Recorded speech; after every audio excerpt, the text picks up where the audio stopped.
All right, welcome. Welcome. Let's wait a second to when we will start this time the fourth lecture. Mhm. But We're over the halfway mark. yeah, it's now actually it's now 15 past, so I think we can start our fourth session. So dearly welcome. And and this time we take a deeper dive the facilitation as a process and as a concept as well. So and not so much maybe the tools, but the idea and how to be in a role of a facilitator, how to really be reflective and reflexive within the role. But before going there, so this time we tend to have this uh, wrap up of the exercises, but this week as it's double assignment in the sense that you will get another one today, and then next week we will wrap up both. But now when we are having this kind of midway, a little bit over it, uh, let's take a look. Uh, Take a moment to think by yourself what has been key insights from the course so far to you. And then write the chat and let's see what kind of insights, just minor, bigger, longer list, shorter list, whatever counts. So take a moment and put into chat. And of course, you can just greet others in your chat message as well at the same time. But let's see. A couple of minutes thinking and then write the chat. Key insights from the course so far, whatever they are.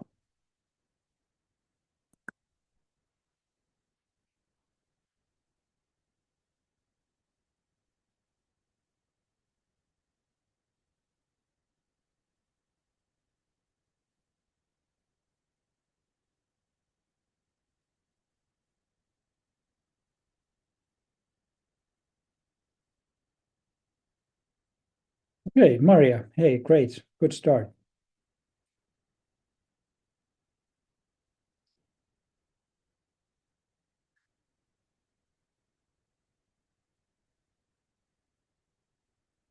Nice continuation from Jalmari.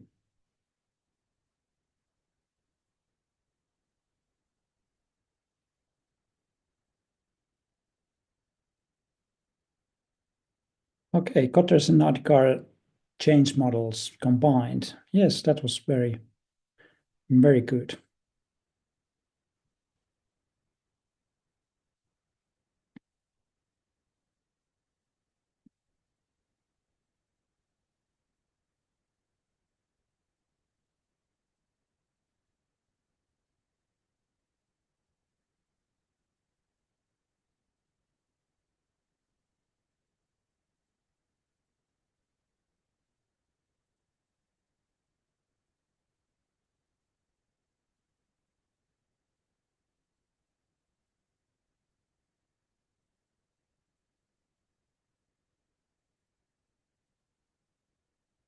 Okay, practical tools, onion, model, lenses.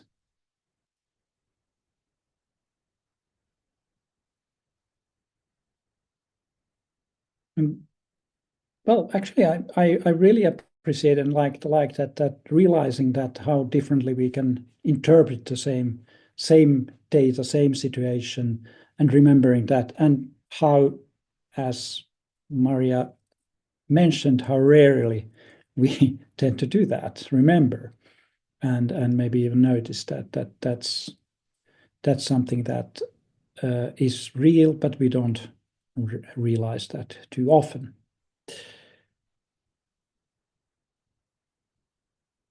And also the participation and reification, as Alexei mentioned, that was something. Culture of doing, change behavior to change thinking. Mhm. quite a bit good stuff. What about Risto? Would you like to highlight something from these insights? Actually, I thought about kind of giving thumbs up, but then I realized that, well, it's pretty much giving thumbs up to every one of them. So, Mm, and then if I didn't give thumbs up to one of them, then would that person take it as negative impact? That's where I was stuck. But good stuff, yeah. yeah. Absolutely. Very nice to see that. That kind of what we were hoping that, Yeah. of course, you are seeing the point of having these 3 exercises back to back. Yeah. They kind of build into a bigger thing. Yeah. Yeah. And actually, I like this Mary's point. These lectures have brainwashed me in a positive way. I've unlearned earlier ways of thinking. That's great. Great. Hopefully not despairing that I have been thinking wrongly or so, but I believe this positive way as well. Yeah. Very good stuff. Thank you. You can still put there more stuff, but let's start looking. What's our offering today? Okay, there's still things coming, but let's take a look now. So, fourth lecture. After this, 2 to go, and then we have a 1 week intermediate. But today, facilitation in depth, and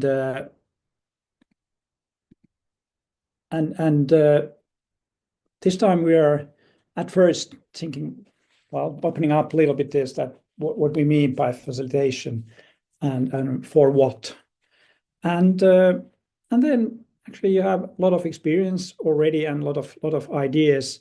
What's your recipe for success? So we will have our first breakout room discussion in this first part of the lecture, and then building on that open out a little bit the facilitation as a process. What are the elements we should take into account when we are designing, planning the process which we are going to facilitate, and how we're gonna lead and enable that to happen. And after the break, talking more about how we can add probability for success in the facilitation process. I'm not talking about certainty here, because our social life is not never fully certain, but we can work and enable things and really be proactive, building probability stronger that the process will be successful in adequate way.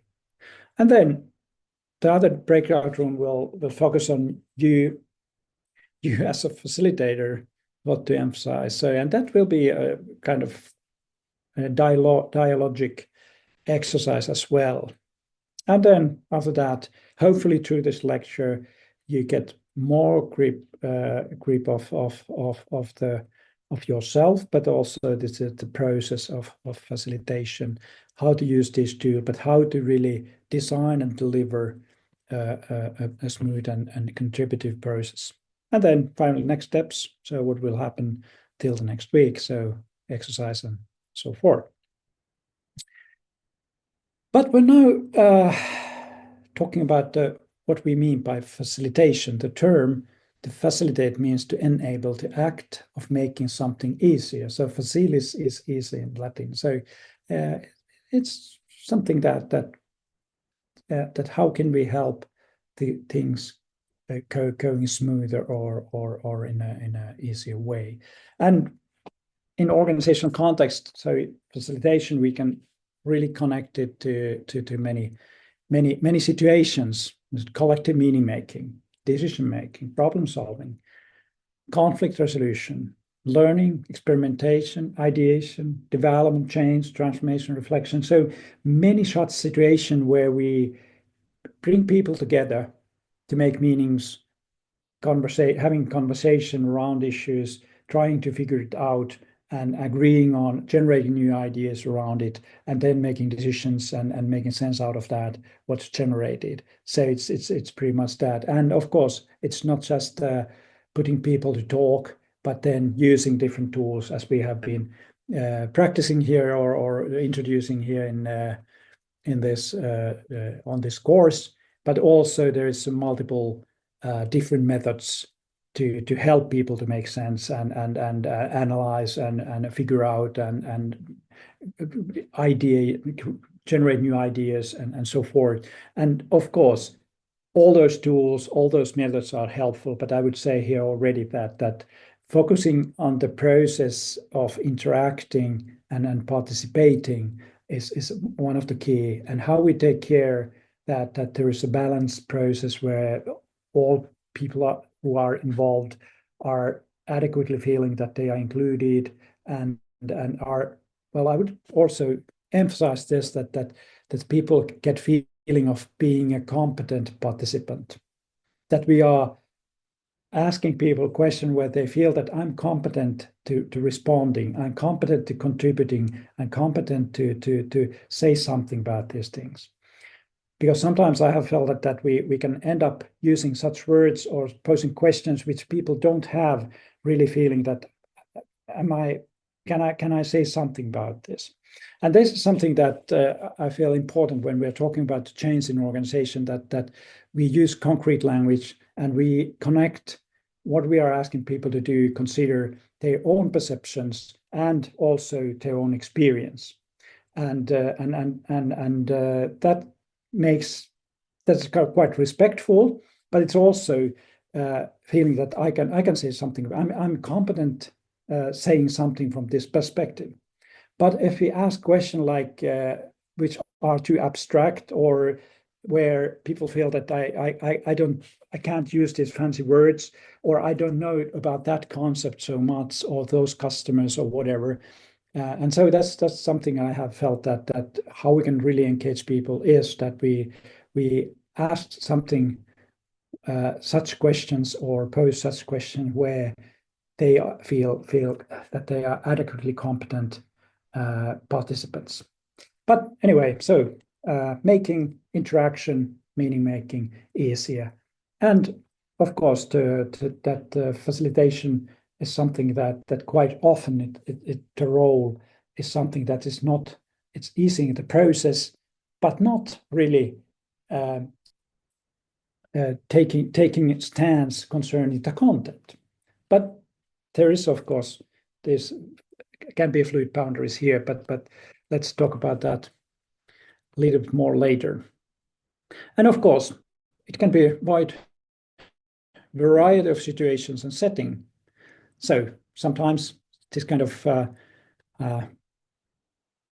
highly positive innovation workshop to challenging organization renewals with strong emotions involved, and also that there is facilitation concerning very critical talk or kind of tense situations, and even conflictual situation. We can say that okay, maybe it's more than this kind of sovittelu kind of thing, but all these helping roles, they tend to have a similar roots about neutrality and enabling people encountering and talking and making sense. So from team level, teams of few people, maybe even the pair, maybe that's the smallest, how we can facilitate the two persons to talk and make sense. So that can be even one kind of small setting, but then it can be a very large group of several hundred people. Actually, the picture here below is one of the sessions I had the possibility to design and deliver, where 800 people were talking about good leadership.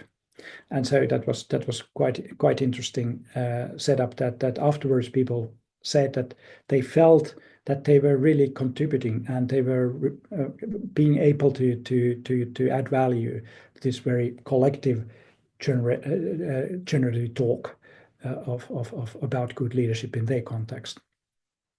And okay, from professional practice to everyday conversations, it can also see, but quite often it's, of course, there is a goal, there is a context, and there is a purpose to that we are aiming to achieve something. But so that can concern quite wide range of different setups. Facilitation is helping. So that's now, as I referred already, that we have quite many different ways, or I would say that the processes, professional practices that have the same roots, while we are trying to help persons, teams, organizations to develop or learn, change, or make decisions, and so on. And then of course we have mentoring, coaching, process consultation, even therapy is kind of having a same in a way same roots, where it's a kind of helping relationship what we are talking about. And one of the key things is neutrality, meaning that we don't have a stake when there is different opinions in a context. So if we are from a neutral position, helping people to make sense, listening to each other, and then generating new ideas, then the neutrality that we are supporting the process, but we are not taking a stance. And sometimes that's tricky because we might have a very good ideas. What's good for the client, what's good for the team, what's good for the organization. And sometimes team or the client organization really ask it from us. But it can be tricky if there's things we don't know about the organization, that there are certain history, certain legacy of different ideas, and they are competing. And when we are creating this kind of neutral zone, then somebody can try to get us to on their side, and this can sometimes be where we should be aware of these tendencies, or that people are wanting us to take a stance. But then, if our deal is that we also have this kind of expert consultation kind of role at the same time, that we know something about those things people are talking about, then of course combining this facilitation with this kind of expert role, it's possible, but of course being aware of the setup. And in this helping role, it's the other main thing is that we keep the participants, the client, that they are responsible for their own questions and meaning making and the decisions. So it's not the facilitator, but it's the leadership or the team which is making. And how we keep them, help them to be responsible. Then that's one thing. That is also that we are not taking a stance or side within about the content. So facilitator guides and enables the collective conversational process from a neutral position, purpose, boundaries, dialogue, interaction, and appropriate involvement. So it's not just, it's also a leadership role in that sense, that we have to agree the purpose. What are our goals for this session, and what are the boundaries? So it can be also that, okay, we can agree that there are some issues we don't talk about today, and we focus on those what we are agreed on, that are kind of topic. And then it's about the values. So how we have a dialogic interaction, how we respect each other's kind of ideas and insights, and not start argumenting, defending in a destructive way. But we are more about curious about how we can generate new knowledge, new understanding, and then how we take care that all are included and engaged in an appropriate way. And of course, people are different here, because it's sometimes that somebody is taking too much airtime. So we have to also take care that there is balance between this participation process. And as I said, the related concepts, coaching, mentoring, counseling, process consultation, and even therapy could be. And here we easily get the argumentations that, okay, this is now coaching, this is not mentoring, or this is something else.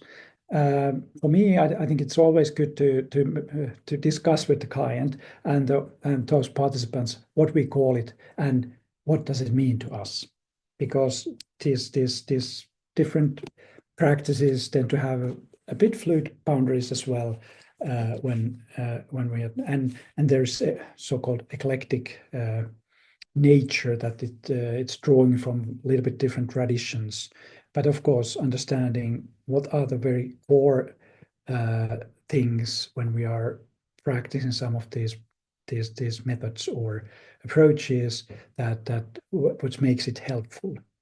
So it's and then I will argue that it's about this being in a good relationship and agreeing on those relationships and roles. And the tools and process and structures give us quite good kind of basis, but then it's not just those. But now, time for our first breakout room, and don't ghost away. Take this now as an opportunity. So have a conversation in, let's say, four-person groups. What, from your perspective, makes facilitation successful based on your experience, your understanding at the moment, and then write a short summary to chat. So introduce yourself shortly, but share your views and ideas. What all makes facilitation successful from your perspective, understanding at the moment? And 10 minutes. Very good lists already. I mean, there is quite essential stuff. And first of all, that we should agree on why are we getting together and what our aims are. So what are the goals? And then this taking care of the participation, that everybody can really contribute, and then agreeing also the way of working. So it's just goals and steps.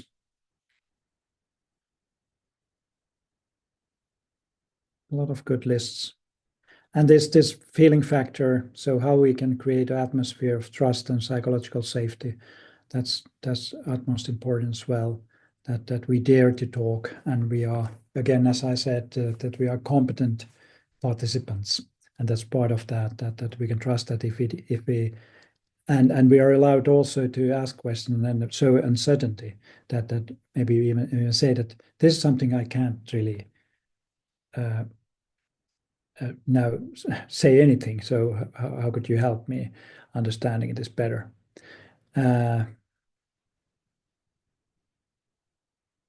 Yeah. Okay. Is anyone wanting to share your list aloud? So just that now there could be a moment that if you want to say something about your discussion, also to everybody, just open your mic, and now you have an opportunity to get in the air. On the air. Sorry, not in the air.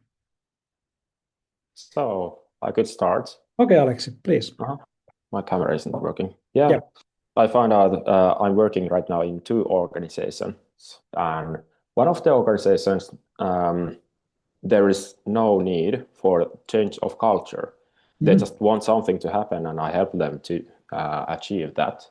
The other organization, it's more like people would like to achieve the goal we are planning, but to achieve it, we need some kind of cultural change in the organization.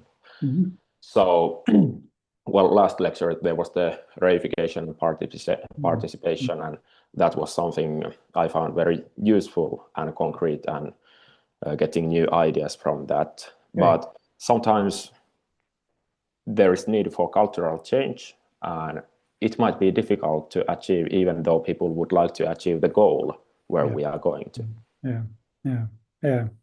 Yeah. Actually, this culture stuff is, for me, it's always quite tricky. Of course, I know that with Risto we might have a little bit different view, but seeing that it's behavior, acting, but then it takes time. Really, if we talk about the cultural change, that we have to repeat some new stuff and then talk about that, give this meanings, and really make it concrete. What does it mean that we do differently, and how we know that we have been successful? So really, talking about those indications, that what tells us. But it's not just the results, but it's the process.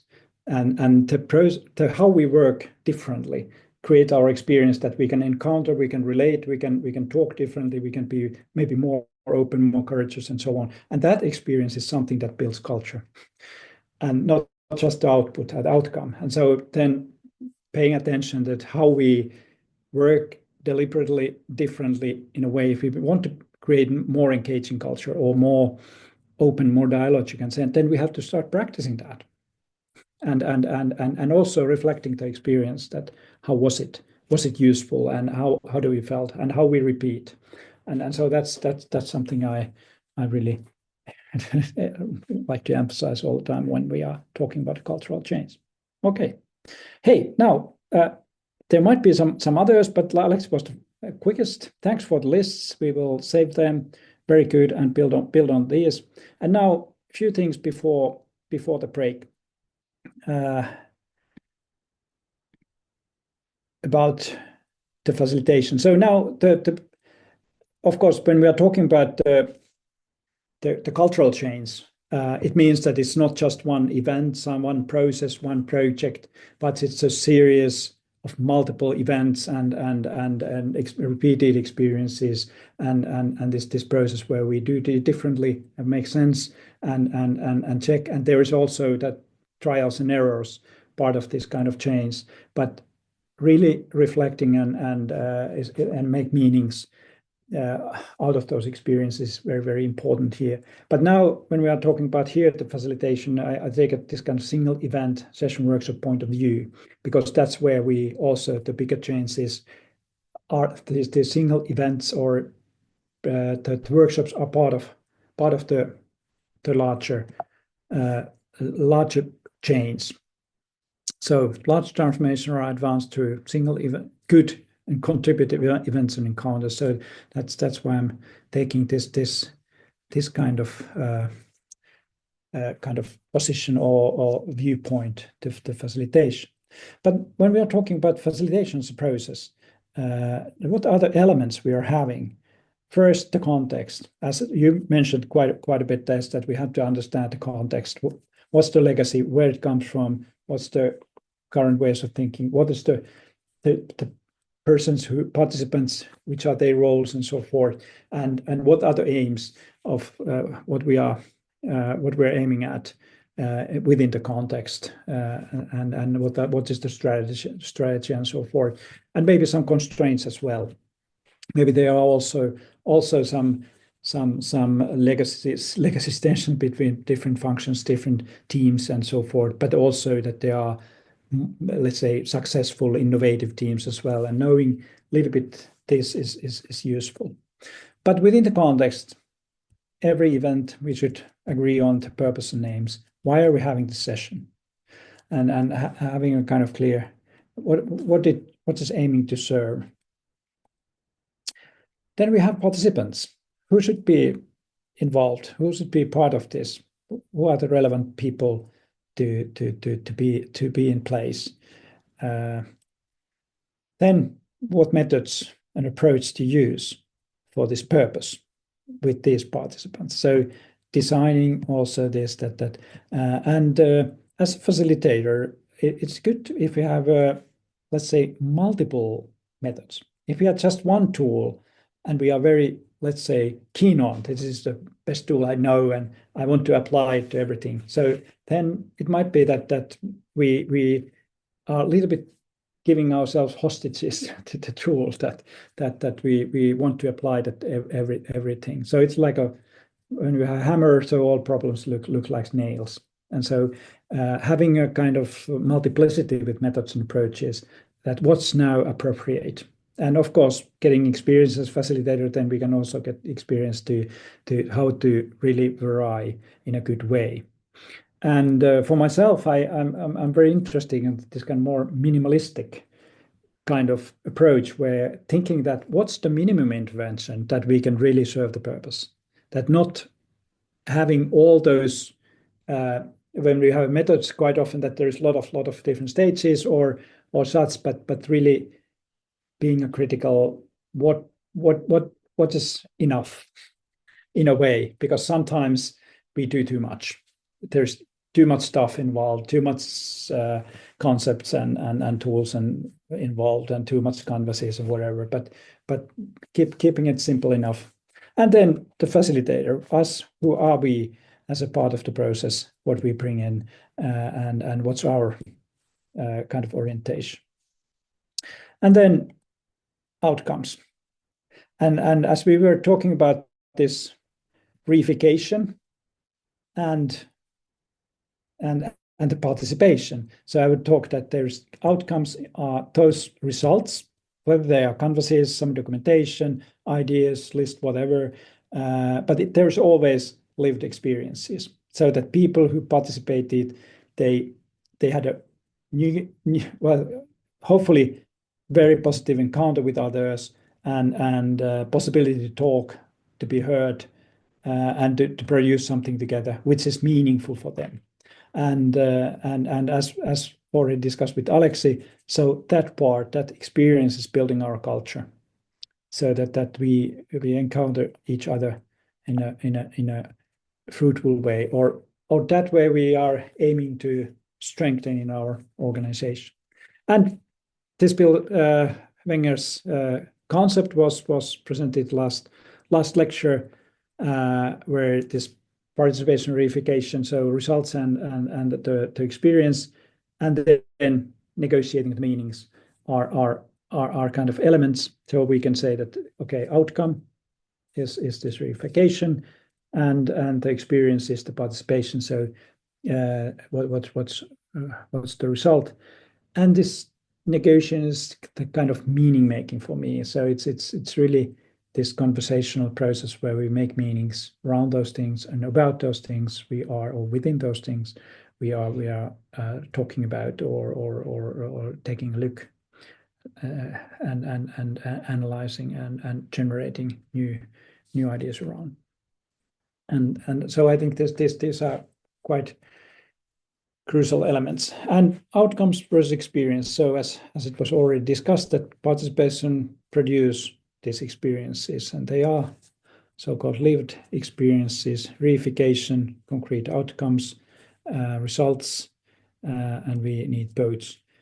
But afterwards, it can be that we give meanings to both, but the experience tends to produce more powerful memories and traces, because this is part of the being in contact with others. It's emotional. It's very meaningful in many ways if we feel that we were part and we contributed and we were kind of at best it really generates personal self-efficacy. So this kind of it's a pystyvyys feeling, but also as a team and as a collective, this kind of efficacy feeling that we are a good team. We can really solve our problems, and we can also do it in a good way, meaningful way when engaging others. And so, at best, this kind of processes, this kind of experience, really build a culture where we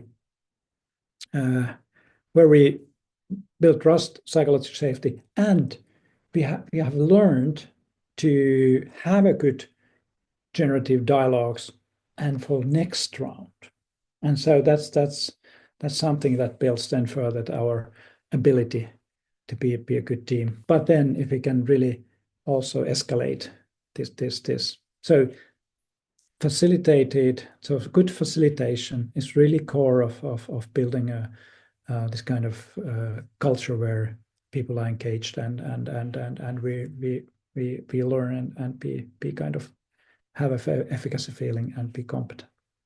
All right, so now it's time to our first break, or only break. We have 5 minutes. So we will continue 6 past, so it's 1 past already. So don't go far, be back in 5 minutes, but have a good break. Thank you. My watch is 6 past, so I guess 5 minutes is over. Hope you had a good break and be back online. And now we are going to continue. So the elements of of this. We are going to dig a little bit deeper of those elements in a minute. But before that, what we listed as well quite a lot in your own what makes a facilitation successful. It's about this experience, that how people experience it, what labels a good facilitation experience for participants. So there's of course a lot of good stuff, good things, but I think in generally it's pretty much that we feel appreciated, that as a person and as a client, because it's also that if we are outsider, we're coming into a client organization, that we also not just the persons in place, but we appreciate the company, the organization as well, and then the inclusiveness that people feel that I was taken into account, and I was asked to really to contribute, and but that of course is something where we have to be sensitive that because some of us are more silent, but still we can feel that I adequately was involved and included, and of course some of us talk easily when with a larger group, but then in many ways it's good to split the group in pairs or smaller groups where people are easily to taking a part, and then the connection that we connect people and people's talk, that when somebody's saying and then we can ask others, what do you think about this, and when others are then connecting their own ideas to that we can really generate this kind of dialogic generation of ideas, but that also relate people as well. Then we achieve some new understanding, feeling of accomplishment, that it was not just a good discussion, but we ended up something. That's quite often that if we have a feeling of accomplishment is labeling a good experience. But of course, open-ended dialogue and sometimes is also a good contribution. But it a little bit depends what then comes next, and because, well, we were talking about this participation and reification, and I've argued I have been in the situation where it's so open situation or tricky, or there's involved in difficult, confusing issues, that just having a conversation about that and accepting that, okay, we didn't end any, but we had a very good start or encountering, and so sometimes that's adequate as well. But in most cases, it's really that we accomplish something, we end up having these purpose names, meaningfulness, that is not just that we feel that this was connected to our reality and our key and core questions. Emancipation, empowerment, okay, this was again, it's quite often the side effect, that people can feel really kind of emancipated in a good way, and not just but I wouldn't purposefully emancipate people. It turns to be manipulation easily, and quite arrogant as well. But quite often participation, inclusion, and engagement is about empowerment as well. That people feel that now we can decide and we can contribute. Feeling of self-efficacy, and that I already mentioned, that having a feeling of being more competent and capable. And it's not just knowing things, but it's also being able to generate things and talking to each other, and solving problems. And then supportive atmosphere. And that's, of course, when there is a confusion or stuck, or we are stuck, or somehow getting forward, that we can really, through facilitation, help people to find ways around this confusion or within it. And of course, what characterizes as well that we want to continue, that we had a good experience that, hey, this was great, let's have a next workshop, or when we have a next issue, we know how to do it as well, and there is this kind of good kind of experiential traces left to us that we want to continue. But it's pretty much well, someone calls it good leadership or whatever. But so it's related also to that. But then I was mentioning that it's not about certainty; it's about probability. So how we make sure that there is that how we can add probability for success of facilitation. So then and so, as it was already mentioned, that when we are doing a change work, I would claim that this transformational workshop or way we then have interventions or make sense out of stuff, the way we work and have those workshops and sessions, they must express the culture and values it's aiming to promote. So it means that if you want to promote dialogic way of doing stuff, we can't really lecture about those. So we must have a dialogue, start experiencing it, start doing it right away.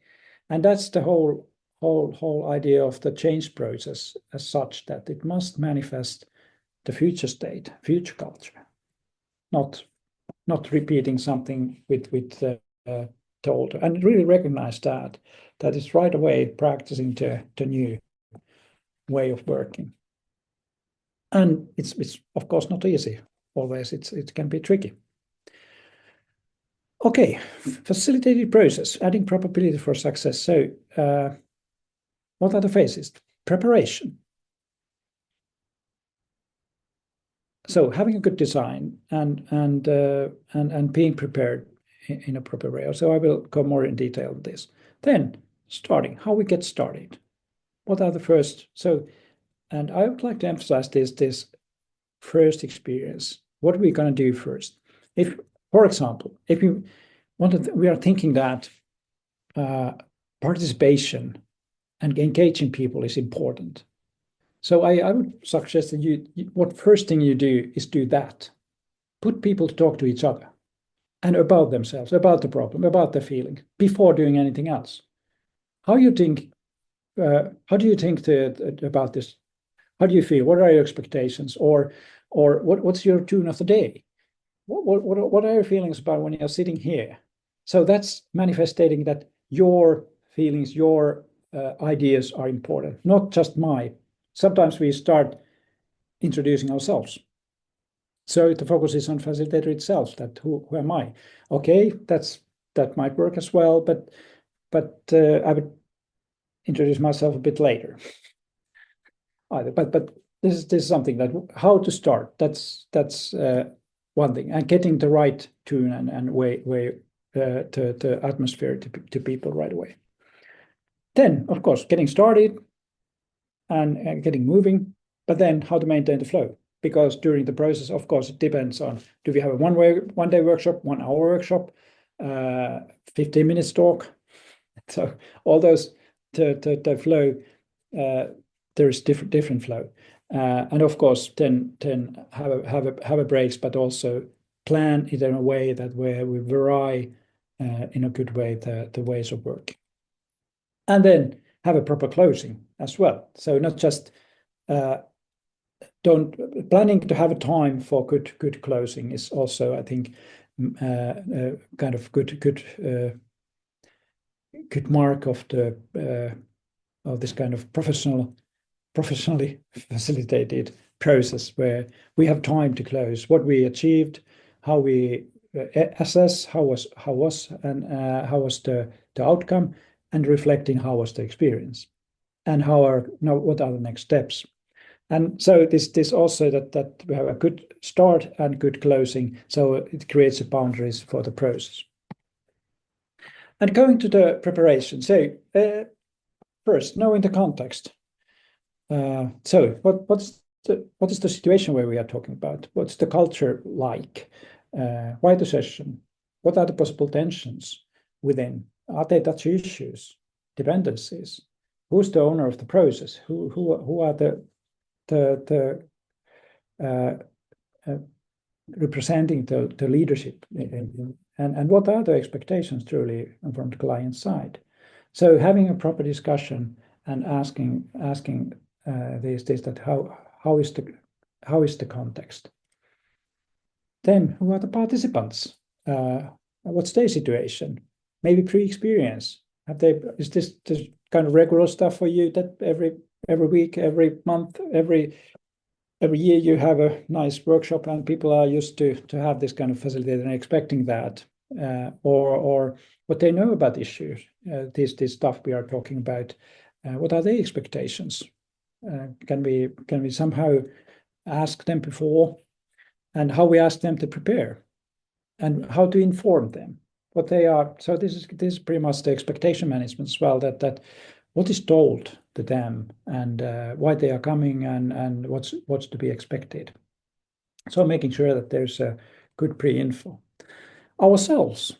So what's my pre-assumptions, my expectations, my worries, how I will be prepared for that. And sometimes it's also good that having a difficult facilitation when we are having a hard week already is maybe not fair to us, that we are not maybe at our best, or can we really make sure that we have adequate resources to be alert, be present, be there for the client. What kind of methods and processes which are appropriate methods and processes, how to design. So what's the proper flow, stages, rhythm, breaks, critical moments, options, because the options is important, that we have a good design, but then we can plan that which parts we can skip or change if something emerges. Because in many processes we must have a good design and plan to be able to adopt and change. And because the delivery part is quite often different. There are issues that take more time than we planned and or thought before. And so, but if it's important, it's hard. I think it's really somehow violent to just cut conversation. That's not because we have planned that we use half an hour to this, but if they are not ready, it turned out that this was too difficult or too complex issue, but it's important. Then if we as facilitator think that, okay, because my process is like this, so I just cut. And so that can be really disturbing the process. But then if we have options that we can change, then nobody knows. I mean, it's so we can skip some parts and we don't have to tell that, okay, now you were too slow, and but really changing in during the flow. And of course, designing to aim experience. So this is also that how we really think, that how we can think beforehand. So what kind of experience for people we would like to and hope to generate, and simulating what ifs as well. That's in a way that thinking through how am I gonna interact and so forth. And then this of all what ifs, and what if this takes more time, what I do, and then being in this way prepared give us more, let's say, flexibility and more trust also. But if we plan very rigid process, then reality hits quite often that it goes differently. And then what are the arrangements? Where will this take place? What kind of room? Which equipment, materials needed, technology, pre-testing, being in place early enough.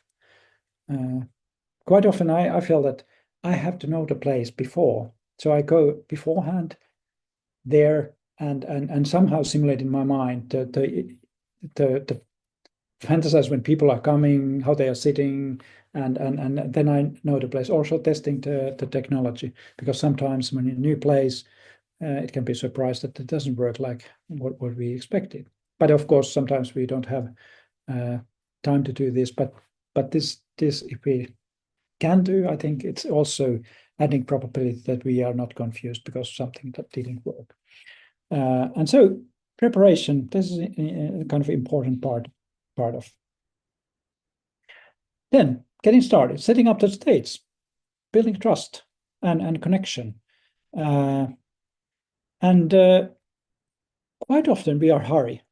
in starting the content.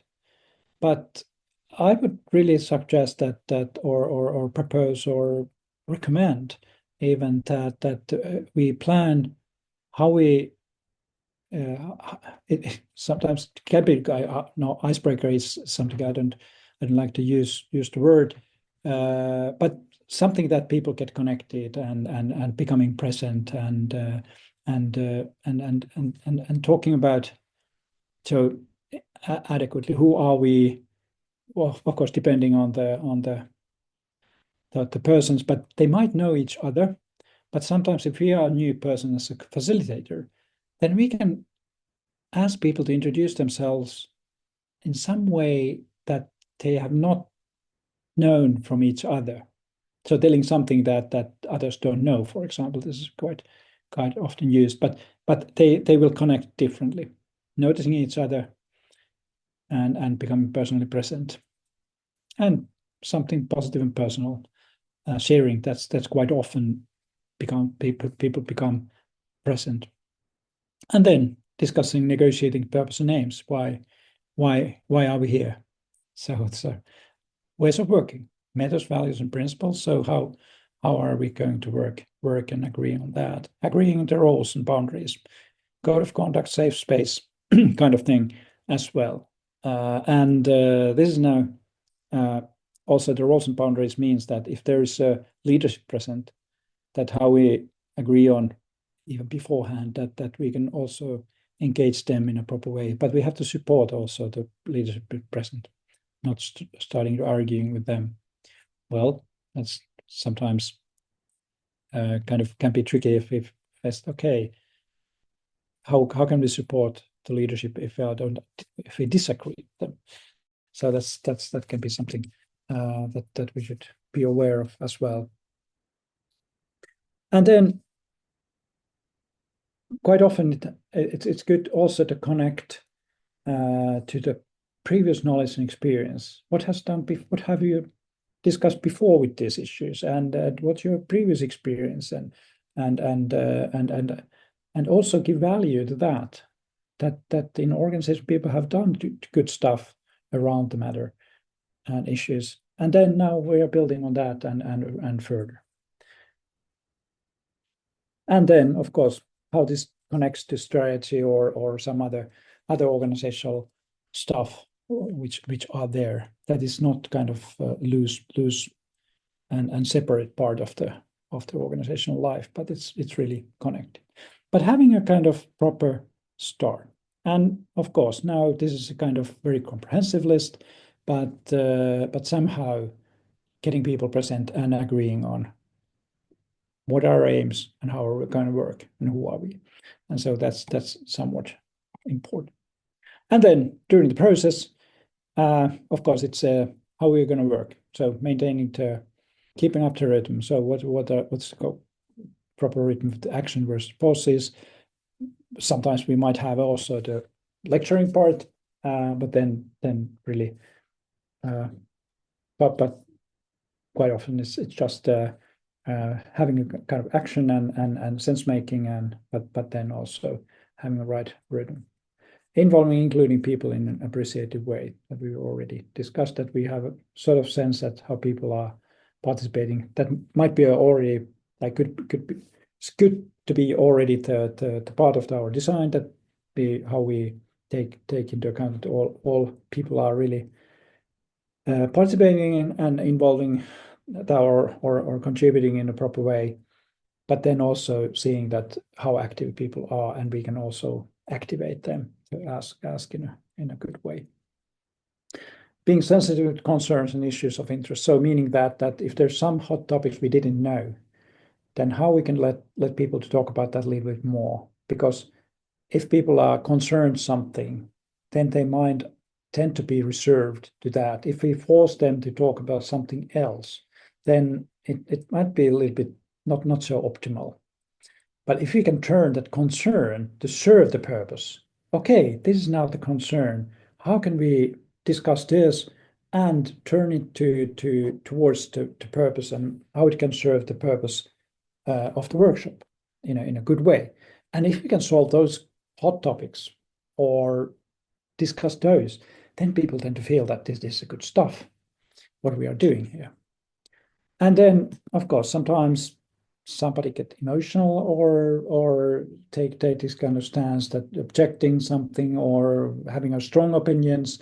And this, of course, then that what we as facilitator, we have to balance that somebody is not taking all the airtime or really pushing some arguments or some agenda that is one-sided in a way. So that's then, of course, how we can do that, interrupting unfruitful, unconstructive debate or interventions in a proper way. And now, what we can do beforehand is that we agree on this kind of rules, how we can work, that we respect each other and others, we listen to each other and so on.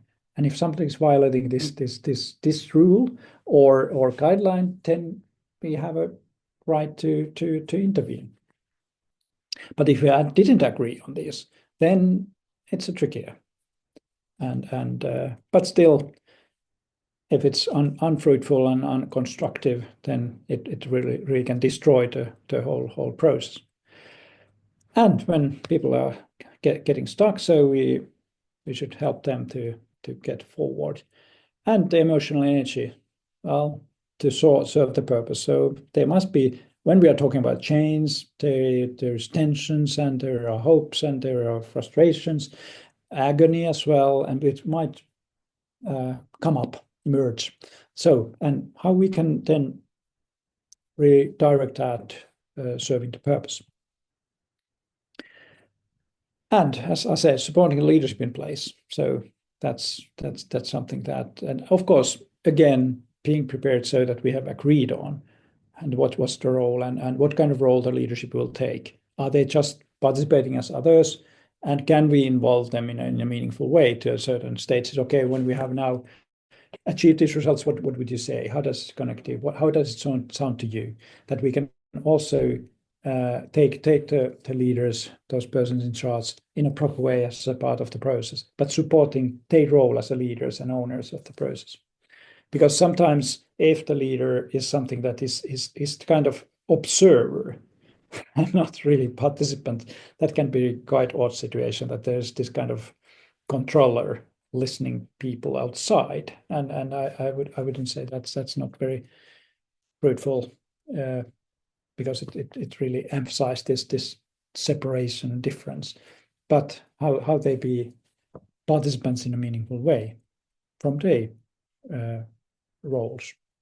And then maintaining the feeling of competency among the participants. So it is kind of that we are going forward, that we are achieving results. And so that's, Jari, yes, please. There was a question in the chat. Okay. What is your advice in a situation when a participant tries to take over your facilitation? Yeah. I think that's something that, of course, agreeing on the roles and ways of working, and also that what is the facilitator's role. So I'm making this transparent and agreed on. And then if somebody would really start to challenge or take over, of course that's then that he or she is not respecting the role of you as a facilitator. And of course that's not starting, maybe it's not fruitful to start arguing or defending, but then of course in a way asking, what do you propose? And maybe it depends on if it's a content issue, or is it a method issue, or is it a kind of role, or somebody start giving argue or criticizing or something like that. That's then could be a kind of tricky issue, how to solve it. But I would, of course, then ask that, okay, what would you suggest, and so forth. But then if it's go a little bit this kind of argument, then it could also be that, hey, let's take a break and let's negotiate this further now. But maybe it could be said that, no, I see that the person has other ideas how we're going to work, and we have to negotiate how we continue. And it depends if it's just someone from the participant side. Is it the leader? Is it and so I think it must be negotiated. But of course, it's a confusing situation, and that there's no one way out only. But of course, that's how to align and not to start argumenting. That's a good point. It is really forwarding. And sometimes if something is proposing a new method, a new way of working, or a different way of working, so we can also take, hey, that's good point. Let's discuss together. So it's not just the one person trying to rule or taking over, but then you can start. Okay, hey, good proposal. What's your proposal? What we should do, and let's discuss this together. Put people to then sometimes maybe even which way to go to make decision together. And that can sometimes say others would say that okay, let's do as we planned before. And so that can be that we involve others. So it's not just we as a facilitator and someone else, and then there's an argument against argument. But then okay, this is a collective process, and let's talk together what we negotiate, how we're going to proceed, and so that could be a one option also. And of course that applies where someone has very strong opinions. Taken seriously, hey, okay, so you have, let's talk together. What others think, because then it can really that nobody else agrees in a way, or there is multiple voices then, and that then a person who has strong opinions don't feel maybe confused. That is not overruled, but it's really taken seriously. But then it's also spread among others. Okay, very good points. And of course, these are those tricky moments, those challenging moments of a facilitation process. But agreeing on beforehand as much as possible what are the kind of guidelines, rules, and roles, and then we have more this kind of support to act when somebody is acting differently. Okay. Can I add something quickly, Jari? Yes, please. So in my experience, I would say most of the time when somebody, let's say there was a couple of comments about the emotional energy, if there's a kind of negative emotional energy, in my experience, it's not about the facilitation or hasn't been about me as a facilitator, but it's that suddenly there is an opportunity to give out some steam. That's true. So it's really as a facilitator, you had in the previous slide the thing about being appreciated, feeling included. So it could be that there's been like months or even years that this person has never been heard before. And now there's an opportunity to give out steam. So that kind of means that there's the facilitator has to be a bit experienced and keep their cool and then just go like, hey, just understand that this is, this is not about this situation, and it's not about me. That this is now. So at least my experience is most of the time that's the situation. That's a very good point. Thanks, Risto. And yes, I think it's quite often this kind of process can be kind of ukkosen johdatin kind of thing, that there is emotional energy, frustration, and sometimes this creates a channel. And these are the kind of those hot topics or moments that it's hard to anticipate, but they are very possible. And then if we just try to bypass, then it can be very disrespectful. But then we should hear that and discuss that, give space, and then when the emotional stuff is said aloud, then we can start asking that, okay, what to do with this? Okay, we know the situation is now there is a lot of this kind of frustration around, and maybe some bad experiences before, but how should we now go on with this and let them go or take them into account in the future and do differently? And so that's channeling the emotional energy also, that we hear it, but then we ask, we don't get stuck with that circulating, that people are just digging deeper hole, emotional hole. But then asking this, it's kind of facilitation, how we get forward with this. And then, of course, how we tolerate, because we can't all the kind of things which doesn't work, also we can't really move away, or we have to just live with them. But sometimes there's also that, how should we now, what kind of stance should we take to tolerate the situation for a while before there will be improvements and so on. So that could be one way as well. But okay, let's move on. Closing and reflection. So, as I said, reserving time for closing. If you just haven't time to stop, then people just leave, and the process in their minds and experience, it's just somehow left open. And reserving time for closing, and if there's this kind of emotions involved and so on, it's even more important just to have a good closing where we assess our outcomes, we compare to the expectation, but then we reflect on the experience, and personally and collectively. How was it? Was it a good talking? Was it encouraging? How am I feeling now? And what are we doing after this, personally and together? What are the next step, next workshop, who and when? And now, let's have our second breakout room based on these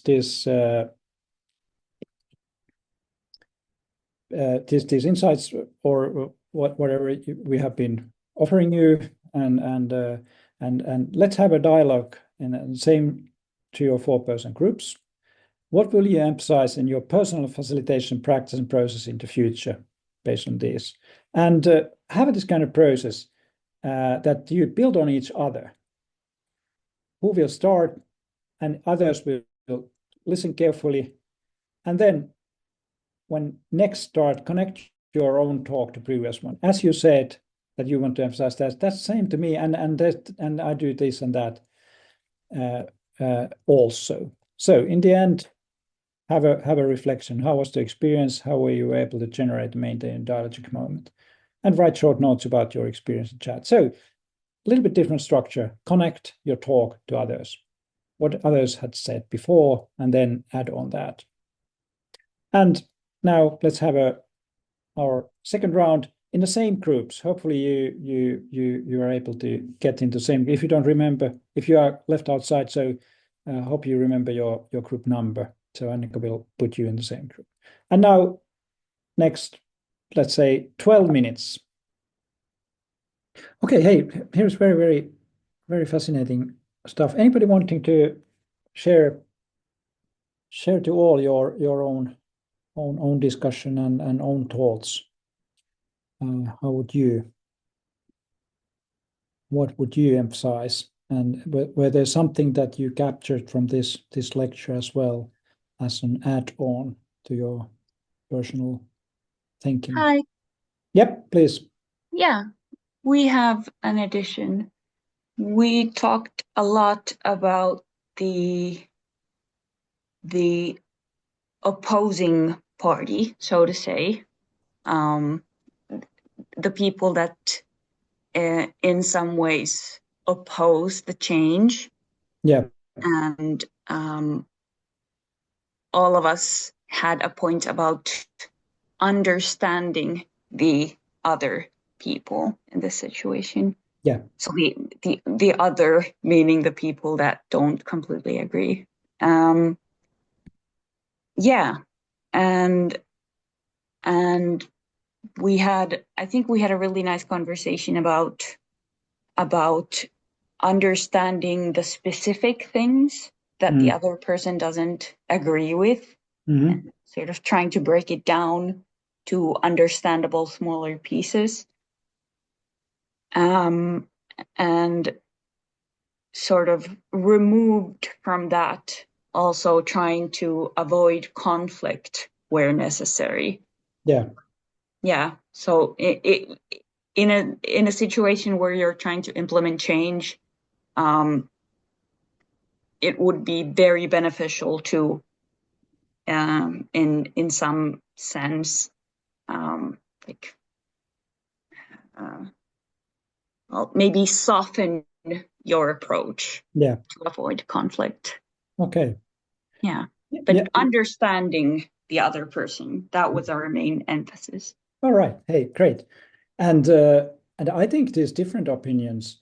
In change, we tend to have a lot of let's say normally emotional stuff, and we have, let's say, of course, we are scared in a way, we are maybe frustrated, and so some are enthusiastic and so on. But these differing opinions, I think it in many cases it would be could start to open up what all different opinions we are having, because sometimes we have this willingness to be consistent, confirmative at being on same page and so on. But I think it would be fruitful to listen different views, different opinions, and then start talking about those, listing those, and agree, taking that as a resource, and not just arguing. But in a way, this kind of respectful people are heard.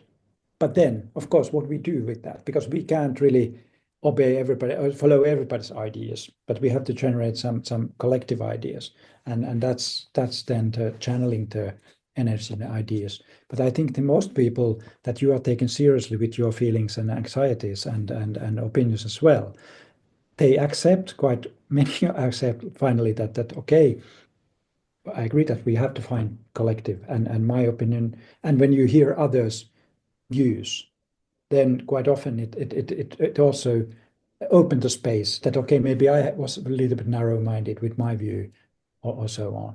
And then it's also the process that within a one workshop, it's no point.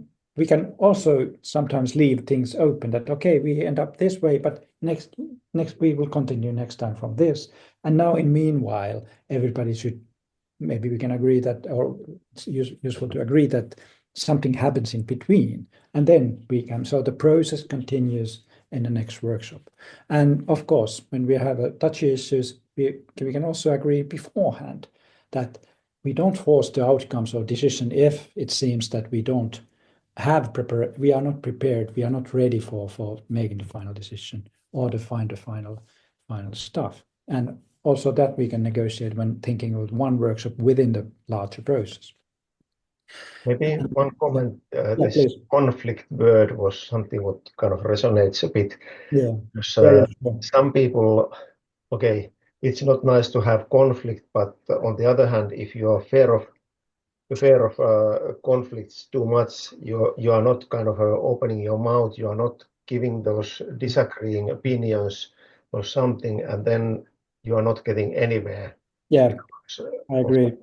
I agree. Yeah, cannot say because it's going to be conflict. Yeah. Thanks, Tapio. Because this, I think if we are doing change or whatever we're doing, I think we embrace different ideas and accept that we must have, and that's quite fruitful. And if they are differing opinions, are we calling it conflict or just different ideas? Discussion. Yeah, that's right. But I think it's nature of life having different views, and so facing that and embracing it, and then generating ideas from that perspective. Then I think it's really the core.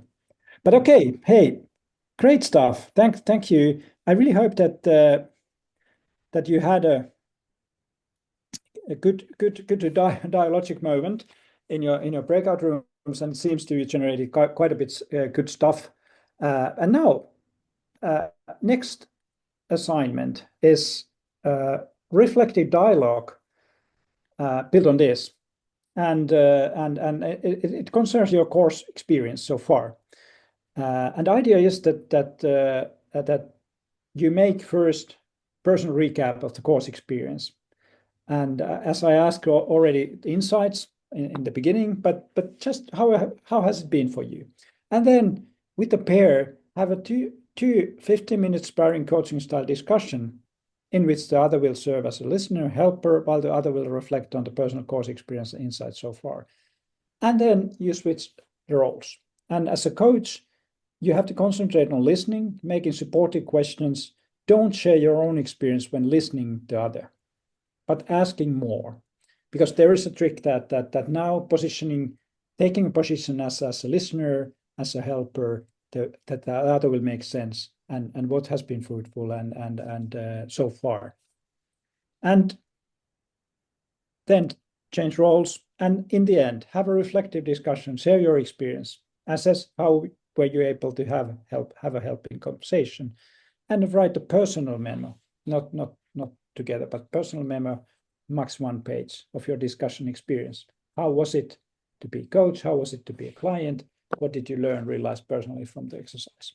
So that's now adding on, and we will next week wrap up this and the Monday exercise. And next lecture: tools, sprints, workshops, canvases.